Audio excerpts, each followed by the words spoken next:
Actually देखिए जी, सवाल ये है कि डेली एक दिन ऐसा कोई दिन नहीं जा रहा है जिस दिन बलात्कार की जो खबर है वो बंगाल में नहीं है। क्या कहेंगे हम महिला मुख्यमंत्री?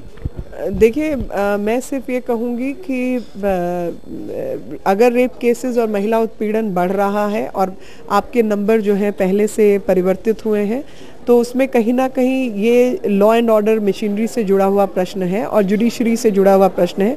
तो दोनों जगहों को सुधारने की आवश्यकता है, क्योंकि जब तक आप सुरक्षित माहौल महिलाओं को नहीं देंगे तब तक महिला उत्पीड़न के जो केसेस हैं वो बढ़ते रहेंगे और कहीं ना कहीं वो एक बिखरते हुए समाज भी पैदावार है। और बिखरते हुए समाज में जब आपके यहाँ से इन्फिल्ट्रेशन इतनी ज़बरदस्त है, कोई आके कुछ करके निकल भी जाए तो आपको पता नहीं चलता। जब यहाँ पे लोगों का सेंसस नहीं है, जब लोगों को अनजान में छुपने की आदत हो जाती है और वो अनजानापन शहरों में और बाकी जगहों पे मौजूद हो जाता है, तो कहीं ना कहीं सबसे पहले मुख्यतः पुलिस अथॉरिटीज़ को और बाद में जुडिशरी को तुरंत ऐसे केसेस पे कार्रवाई करके जो कल्प्रिट है उसको जेल भेजना और उस पर तुरंत सज़ा होना अनिवार्य हो जाता है। और उसी के बाद जब एक लंबे समय तक आप इसी तरीके का संदेश देते रहेंगे, तभी आप समाज में सही सुधार की बात कर सकते हैं। बंगाल में भाजपा भाजपा की जो जमीन है वो बहुत कमज़ोर है, लेकिन क्या मोदी की हवा में कुछ सीट निकल सकती है? क्या लगता है आपको? 100%। और भारतीय जनता पार्टी की ज़मीन कमज़ोर नहीं है, संगठन में कुछ कमज़ोरी ज़रूर आई थी।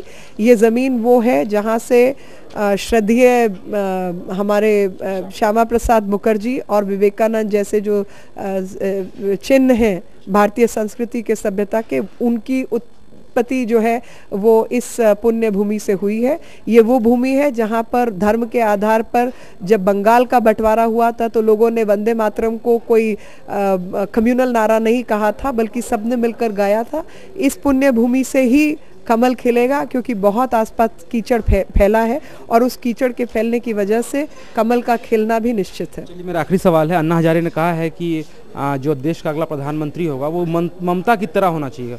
वो नरेंद्र मोदी होंगे कि ममता बनर्जी होंगे, उन्होंने कुछ खास नहीं कहा, लेकिन कहा कि ममता की तरह होना चाहिए। देखिए, ममता की तरह होना चाहिए का क्या मतलब अन्ना जी को तो सब में अच्छी चीज़ें दिखाई देती हैं और जाहिर सी बात है कि ममता जी में जो सादगी है और जो आम जनता के साथ वो जुड़ी रहती हैं और उनके बीच से वो निकली हुई एक बिल्कुल ग्राउंड लेवल वर्कर से वो मुख्यमंत्री बनी है, तो वो तो नरेंद्र मोदी में भी हमें वही चीज़ें दिखाई देती हैं कि बिल्कुल ग्राउंड लेवल वर्कर से एक अपनी मेहनत से ज़िंदगी में आगे बढ़े, बिल्कुल सादा जीवन, जहाँ पे 12,000 रुपये कोई मुख्यमंत्री तनख्वाह पाता है, आपने शायद सोचा नहीं होगा, जिसके पर्सनल स्टाफ में 3 लोग रहते हैं जबकि 32 और